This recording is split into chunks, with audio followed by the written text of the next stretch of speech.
Hello everyone, and welcome back to your daily government and financial news update.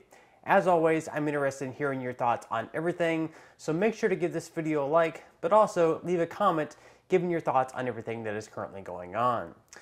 Okay, so midterm elections are less than 4 months away, and Republicans are getting very eager to take back control of Congress. In the Senate, one would think races would favor Democrats since they have to defend just 14 seats, where none of them were in states Donald Trump won in 2020. On the flip side of things, Republicans have to defend 20 seats where actually 2 of them Biden won in 2020. Those include Wisconsin, where Ron Johnson has to defend his seat, and Pennsylvania, where Dr. Oz is trying to take Republican Pat Toomey's seat, who has decided to retire. And even though election experts highly expect Republicans to take the House by a pretty wide margin, the Senate is much more in question, most notably because of suspect candidates Republicans have thrown in the race. Dr. Oz, for example, basically just being a TV celebrity with a lot of wealth and no real base, may not fare so well in Pennsylvania, and recent polling shows him losing by 9 percentage points. Former football star Herschel Walker is another candidate considered to be questionable, and he's currently losing in early polling to Raphael Warnock, according to Quinnipiac, by a margin of 54 to 44%. Of course, for Republicans, just by taking the House can put an end to the Democrats' complete control in Washington, where for the past 2 years, they've been able to pass practically anything they've wanted, if not for the filibuster. So either way, it should be quite a relief. Now, some Americans wonder, even with Republican control in Congress and Joe Biden in the White House, can much even be done to get things turned around? And most of all, what do Republicans even plan to do if they do, in fact, take back control of Congress? Over at the Never Biased news station at MSNBC, they wrote a piece saying the GOP keeps blaming Biden on inflation, but it has no solution to offer. The party out of power blames the party in power for everything that's bad. Here's Republican Senator Rick Scott offering up some solutions for what should be done to cool inflation. Okay, so assuming that you have a good year and Republicans take back the Senate and the House, the question is then, what will you all do to make things better? An opinion piece over at MSNBC says the GOP keeps slamming Biden over inflation, but it has no solutions to offer. It says, we all get how politics works. The party out of power blames the party in power for everything that's bad. But in this case, inflation is directly impacting the lives of all Americans.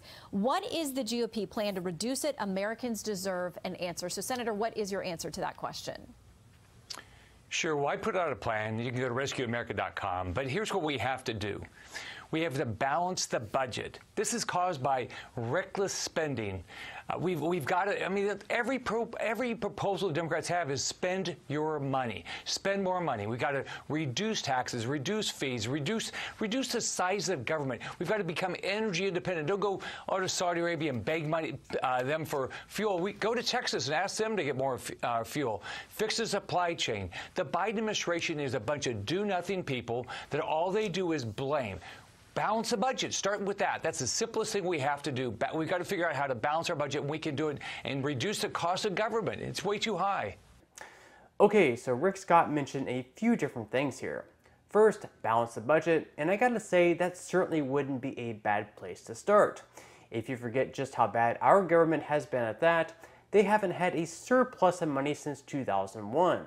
That's right, for the last 20 years and counting, our government has spent more money than it's taken in, despite taxing us into oblivion. Most notably, from 2009 to 2012, we had a deficit of over $1 trillion each and every year, and then over the past 2 years in particular, having deficits of over $2.5 trillion.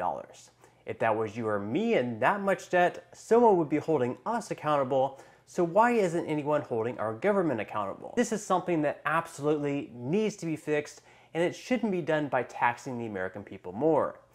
Furthermore, Scott mentions that instead of going to Saudi Arabia to beg for more oil, we should simply go to Texas or just produce more oil at home. And again, he's right. When we have all the capabilities of producing oil in this country, we absolutely should. Until we make green energy something more sustainable and affordable for the American people, we shouldn't completely get rid of domestic oil production. And by killing off numerous domestic oil producing projects, we've artificially lowered the supply of oil here at home, therefore also increasing the price of gas. That's gotta stop. Now, Senator Scott was also asked about his thoughts on the weaker Republican candidates running for Senate and what he thought their prospects were on winning. This was his response. USA Today, Rick Scott leads the Republican bid to regain the Senate. Those candidates are struggling. Washington Post, candidate challenges. Primary scars have GOP worried about Senate chances. New York Magazine says 6 awful GOP candidates who could save the Democratic Senate. And then Axios says this, top Republicans, once confident about winning control of the Senate in the midterms, fear they'll blow it after nominating several deeply flawed candidates in winnable states, according to conversations with GOP strategists, pollsters, and other officials. What are your expectations? Is there overconfidence among Republicans? Well, there's an election. We have to work hard, but we have great candidates. We can potentially pick up 6 seats. We've got great candidates all across this country. The Biden agenda is horrible. Look, we have to raise our money. The Democrats are raising money. If you want to help, go to text WIN to 55404. But we have great candidates. We're going to have a great year. Look, it's nice for the Democrats to talk about our candidates, but it's this thing of Warnick, here's what they have to do. They've all lied about their position. Warnick, Kelly, all of them, they're all moderates. And then they vote with Chuck Schumer 100% of the time. So they have to go home. They have to explain why they vote with Chuck Schumer and why they vote to cause gas prices to go up, why they vote for more government spending. That's what they have to do. We're going to have a great year. Finally, Scott was asked about the elephant in the room for the Republican Party, Donald Trump. The Washington Post said that some Republicans fear an announcement of Donald Trump running for re-election in 2024 will undercut them at a time when they have a very strong chance of retaking both the House and the Senate. Here are Scott's thoughts on whether he thinks Trump announcing a presidential run could be a distraction for the midterms. So let's talk about one of your most prominent constituents down there, former President Trump, saying essentially that he's made a decision about 2024. Here's one of the headlines about the timing potentially of an announcement. It says Donald Trump looks to fall launch for 2024, potentially upending midterms, going on to say some Republicans fear an announcement will undercut them at a time when they have a strong chance of retaking the House and Senate. Goes on to quote a prominent Republican strategist, says of all the selfish things he does every minute of every day, it would probably be the most. Everything we are doing that is not talking about the economy is going to be a disaster. Do you have a sense of the president's decision, of his timing, and are you worried about how it impacts the midterms? Does it turn it into a referendum on him versus these economic issues? This year is going to be a referendum on Biden. It's pretty simple. Midterms are a referendum on the president's strategies, which are horrible. So this is not going to be about 24. It's going to be about 22. And I tell people all the time, we've got to continue to focus on to win this November. We have every reason to believe we can win. But this is going to be about gas prices and food prices and the Democrats wanting to defund the police and critical race theory, things like that. It's going to be about 3 issues: inflation, my kids getting a good education, living in a safe community, and the Democrats are on the wrong side of those issues. Every Democrat, they voted on the wrong side of that issue for years. Does President Trump change the topics, change the conversation if he gets in before the midterms? Shannon, I think it's all going to be about what's happening in your family right now. People are focused on what happens to them. They care about their job and the inflation. Take Florida as an example. The cost of living in Florida is up $770 a month. A month. All right. If the inflation in Florida is up almost 14% since Joe Biden got elected, that's the issue that people are going to focus on. They know that the Democrats are causing us with reckless spending. And Shannon, they want to spend more. They've got a variety of bills. They want to spend more money. People know you can't keep doing that. Families can't do it. Why would anybody believe your government can do it? So rather than Trump being a distraction, Scott believes that there are going to be a few different issues: inflation, whether kids are getting a good education, or if they're instead having their K through 3rd graders given sexual education, and if kids are living in a safe community. So to Scott anyways, whether Trump runs or decides not to run, or when he announces his run, or when he announces that he's not going to run, will not have any impact on the midterms. And with the majority of Americans blaming Biden and the Democrats for all this extra inflation taking place over the past couple of years, I have to agree. Okay, now moving on to some news regarding Social Security. Even though the cost of living adjustment won't be announced until October, early evidence shows that recipients will receive the largest raise since 1981.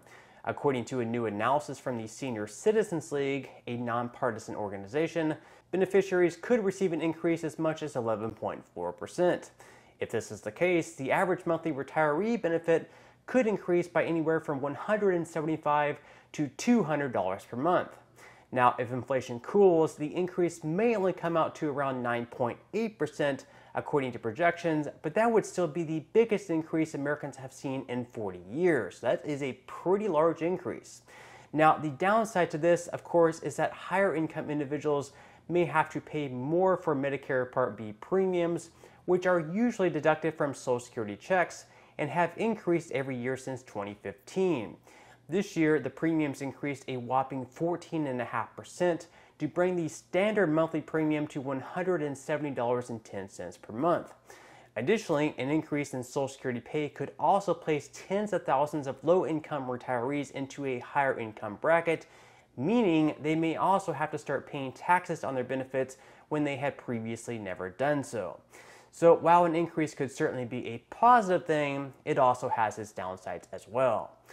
Okay, now moving on to some money news, where stocks so far have started the week strong, with the S&P 500 up 0.92% and the Nasdaq up 0.63%.